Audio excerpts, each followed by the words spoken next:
ịchọ ka ego adọbụrụ ije na nke ashawo ị mara na onwe ịma na sometimes onwe ụdị ụmụ nwaanyị ọ ga-eme gị na ha dị na inwe good luck akwa ya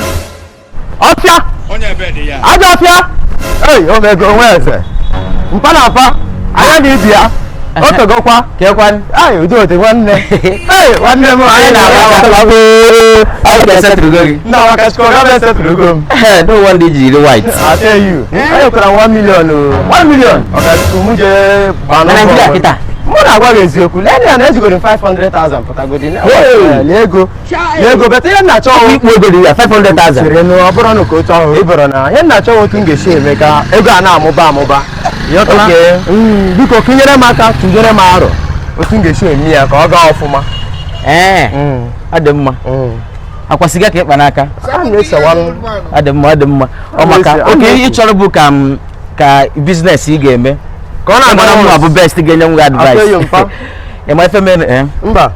ọ bụrụ na ị chọọ ka ego adọbụrụ o nwere many ways ị ga-esi mee mana the first thing ị ga-emegodo bụ ọkwa 500,000 dị ebe eji m ya ọ ka ọ bara m uru 500 ka dịgodo pending okay ọ maka iyi m nwee sense ịpụtagodo iburu ụzọ iwepụta 200,000 na ego agodo ije gbaa bet Naija bet mba spọtị gbaa spọtị gbaa ya ịgbachaa ya then ego nke fọrọ afọ ihe eji ga 200,000 mgbe ya o nwere ike inye ihe dịka 1 million. Wow, yes na Jesus. Ndị my friends na-agba onye ọbụla na-eri ego akwa ya then i were ego nke ọzọ ime krishọn ị na-eje na nke ashawo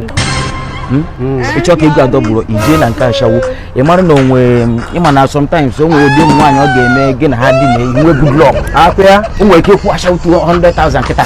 ịpụọ mee biznes echiri na inweta 5 million. bete wele waji ọfịa asha wele ka m ga-ebu ọ 3 ka ọ 4 ka m ha ncha niile taa ha line by line isi na do onye nke apụta before i wee chọta your good luck akwa ya ọnya na mara na ga-eje mmejekwa na gbapụgoro kịta jee gbaa sporty bet first gbapụ jebe na mmere ezigbo ego ha na anụ mpam ọgaghị m ebi asetụrụ gị na boy ị ga-continue with business ọgaghị ịmụrụ amụ ị na-achọ ebe ị ga-adọbụrụ ya ka ọ ghọọ 20 million ọ gaghị afụrụ ebe ị dọbụrụ ya before o wee nye 1 million